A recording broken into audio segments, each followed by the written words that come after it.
nosotros acá en Resistencia tenemos una casa de la memoria y de hecho fue remodelada hace unos días y constantemente se habla de memoria, de verdad y de justicia, pero lo que yo digo que es una memoria hipócrita, ¿no? Porque solamente se captura del 24 de marzo para adelante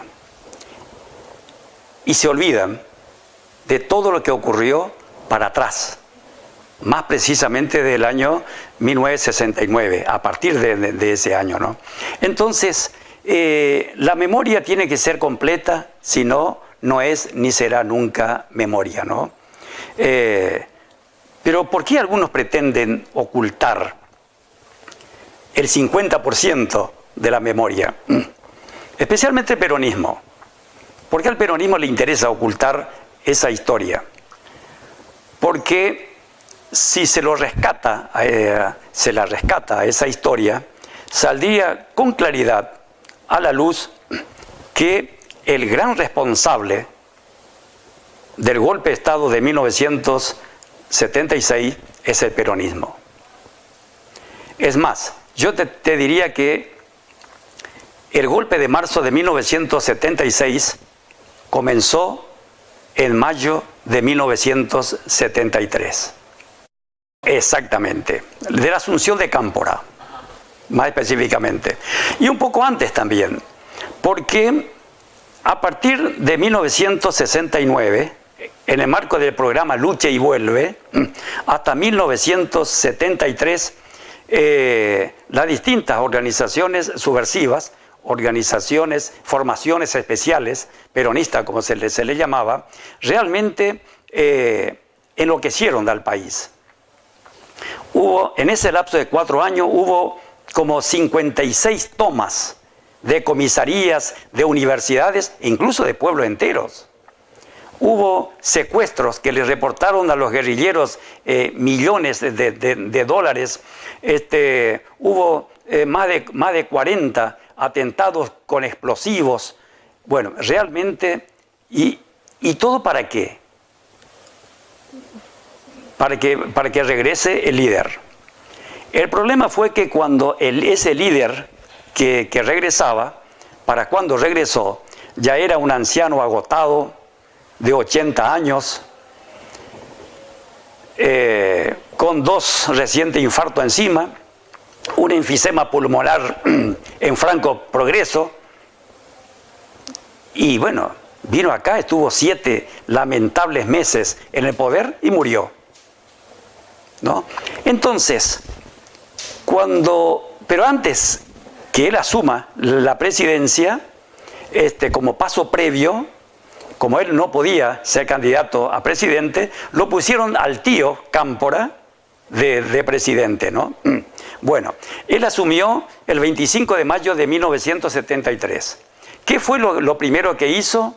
Fue abrir las cárceles para centenares de guerrilleros, muchos de ellos de alta peligrosidad, que regresaron a sus respectivas organizaciones para seguir cometiendo crímenes en procura de la toma del poder. Algo realmente delirante, inaceptable e inadmisible, teniendo en cuenta que la dictadura que se combatía ya no estaba. En ese momento era un gobierno ya constitucional, ¿no? Entonces, eso le decía Perón a ellos: ¿por qué vamos a seguir matándonos si ahora estamos nosotros en el poder?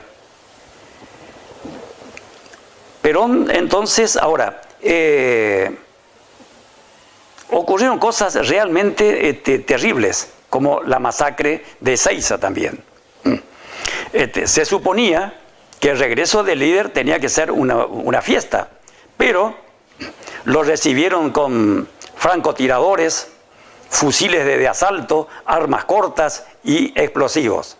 Ahora, ni siquiera durante la dictadura de Onganía, de Levington y Lanusse se había visto semejante cosa. Que en el aeropuerto de Ezeiza hayan muerto una cantidad nunca blanqueada de peronistas y que los peronistas se hayan matado entre ellos mismos, ¿no? Después, 7 meses solamente duró. Encima, además, a Perón ya no le interesaba la presidencia. A esa edad, lo único que le interesaba a él era que le devolvieran el uniforme de militar del que fue despojado en 1955, volver a vestir ese uniforme y morir con el uniforme de militar. Pero aparte de eso, y lo consiguió por supuesto, le volvieron a dar el uniforme militar y además $800.000, que era una cantidad impresionante para la época, por todos los salarios caídos en todos los años anteriores, ¿no? El Estado le otorgó. No solamente el uniforme militar, sino esa indemnización. Bueno, pero él estuvo apenas 7 meses en el poder.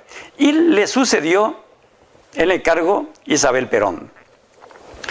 Ella misma se definió una vez ante el juez Baltasar Garzón: yo era una pobre mujer que no entendía nada. Y realmente era así.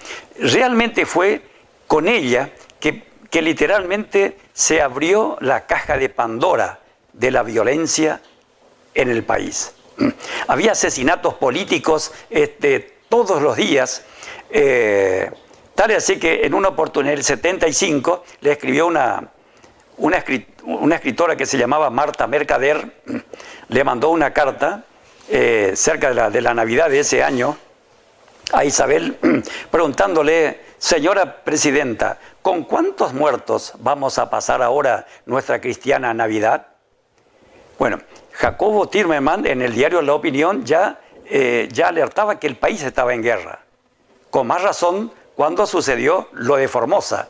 Decía Jacobo Timerman en una columna: si algo faltaba para corroborarlo, el ataque al regimiento de Formosa lo ha confirmado. El país está en guerra.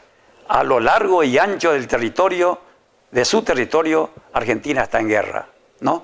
Entonces, fueron realmente años terribles, ¿no? Por eso es que, recordando todo esto, cuando todavía era cardenal primado de la Argentina, Francisco, dijo en una oportunidad, cuando vino el golpe de Estado. Bueno, ahora llegó un momento, hablando de diciembre del 75, Videla fue a Tucumán, ¿no?, a pasar la Navidad con sus tropas que estaban combatiendo a la fuerza del ER y los montoneros allá en los montes tucumanos. Y allí, hablando a su tropa, Videla decía que ellos estaban haciendo eso en cumplimiento de la orden constitucional de aniquilar la subversión. Pero el tipo advirtió lo siguiente: pero con esto no es suficiente. El gobierno tiene que cambiar el rumbo. Entonces le decía Videla a esa gente: tenemos solamente 2 caminos adelante. O toman el poder los guerrilleros o los tomamos nosotros. Bueno, eso fue lo que pasó unos meses después, en marzo del 76, ¿no? El ejército tomó el poder. Y yo te hablaba recién de Francisco, hoy Francisco, en aquel entonces cardenal Jorge Mario Bergoglio, que él declaró en su momento sobre golpe de Estado. La verdad, hay que admitirlo, todos recibimos con alivio el golpe. Todos los partidos políticos, salvo el Partido Comunista, sin excepción, apoyaron el golpe de Estado.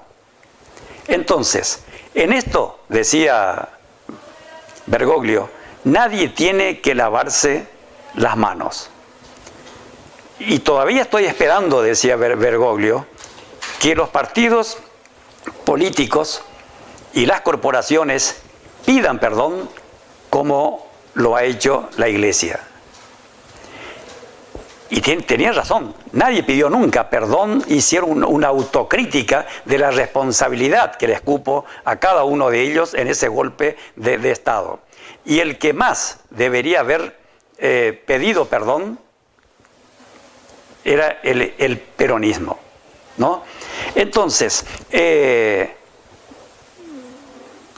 llegamos al año 73 y yo, por ejemplo, siempre recuerdo la descomposición moral de cómo es de la sociedad para haberlo votado, por ejemplo, a esa fórmula Perón-Perón.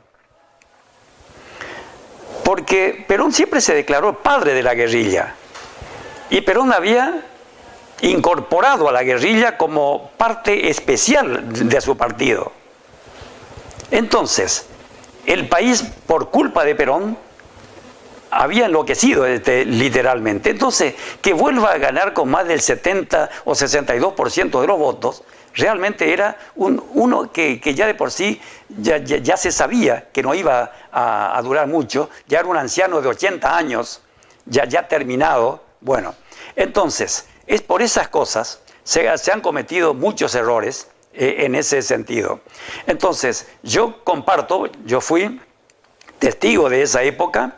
En mi libro Cuentos diversos para diversas gentes, que me lo presentó Guido Miranda, yo fijé mi posición sobre el terrorismo imperante en esa época, por supuesto, manifestando mi total rechazo a la violencia que se ejercía en esos tiempos, ¿no? Entonces, vino el golpe de Estado el 24 de marzo del 76 y efectivamente, como dijera Francisco en su momento, muchos o todos respiramos aliviados.